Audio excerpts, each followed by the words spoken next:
Recently আমি একটা video করছি, যে ভিডিওতে বললাম যে আমি চাইবো আমার ছেলে যদি আলাদা সংসার করতে পারে তাহলে সে যেন আরেকটা বিয়ে করে।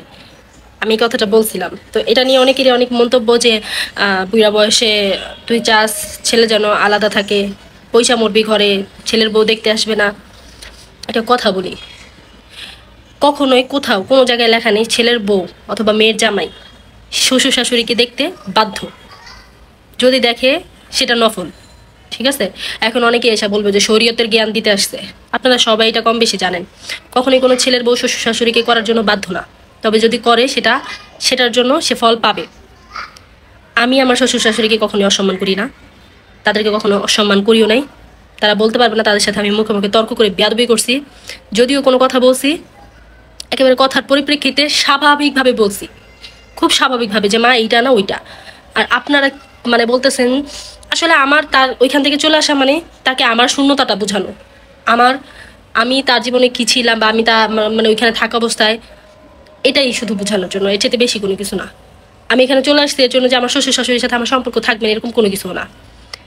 তারা আমার স্বামীর বাবা মা, এখনও তারা অনেক স্ট্রং আছে, তাদের না কোনো কিছুর অভাব আছে, তাদের একটা বাড়ি আছে, তাদের না খাবারের অভাব না থাকার অভাব, কোনো কিছুর অভাব নেই। যদি অভাব থাকে তাহলে আমাদের হবে, আমাদের আছে। আমরা ভাড়া বাসায় থাকতেছি, আমরা আলাদা হয়ে আসছি, আমাদের সব কিছুর প্রভাব আমাদের উপরে পড়বে, তাদের উপর কোনো প্রভাব পড়বে না। শুধু প্রভাব পড়লে এতটুকু প্রভাব পড়তে পারে যে আমাদের শূন্যতা, আমার সন্তানের শূন্যতা, আমার হাজবেন্ড মানে তার ছেলের শূন্যতা, এই শূন্যতাটা বোঝার জন্যই দূরে চলে আসা। হয়তো কোনো একদিন মিল হবে, হয়তো আবার বাসায় যাব, সব কিছুই ঠিক হয়ে যাবে, ঠিক আছে।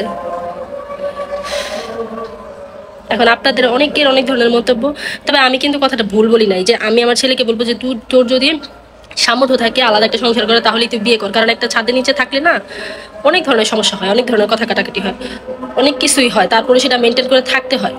তবে আমি আমার শ্বশুর শাশুড়ির সাথে 7 বছর ছিলাম, তারা কখনোই বলতে পারবে না আমি তাদের সাথে কোনো অন্যায় করছি, তাদের সাথে কোনো বেয়াদবি করছি।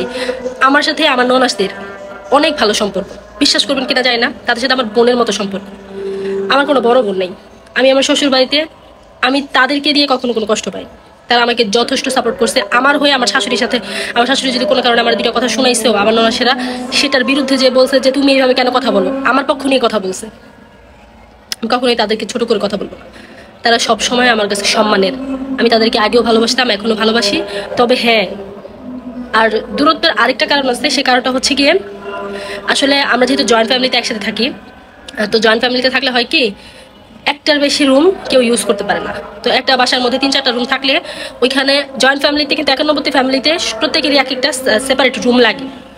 যেহেতু আমি ম্যারিড, তো আমাদের একটা রুম লাগে এক্সট্রা, আমার শ্বশুর শাশুড়ির একটা রুম লাগে, আমার ননাসেরা আসলে সেখানে একটা রুম লাগে। তো সব কিছু মিলাইয়া আমাদের একটা বিজনেসের জন্য একটা রুমের দরকার। মানে আমরা হচ্ছে অনলাইনে একটা ব্যবসা, যে কোনো একটা প্রোডাক্টের ব্যবসা করব, তো ওই ব্যবসার জন্য 1টা অথবা 2টা রুম এক্সট্রা দরকার।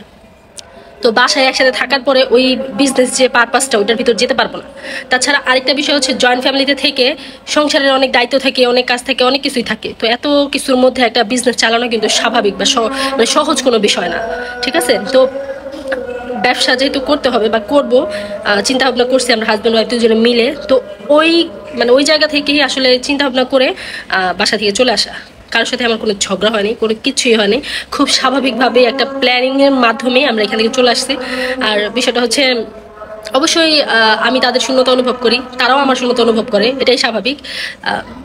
হয়তো আবার কোনো একদিন সব কিছু ঠিকঠাক হয়ে যাবে। আগে ব্যবসাটা শুরু করি, আপনারা সবাই আমাদের জন্য দোয়া করবেন। আর মানে কোন প্রোডাক্ট নিয়ে বিজনেস করলে সবচেয়ে বেটার হবে, আপনাদের সাড়া পাবো, অবশ্যই সেটা জানাবেন। দোয়া করবেন, ভালো থাকি, সবাই ভালো থাকবেন।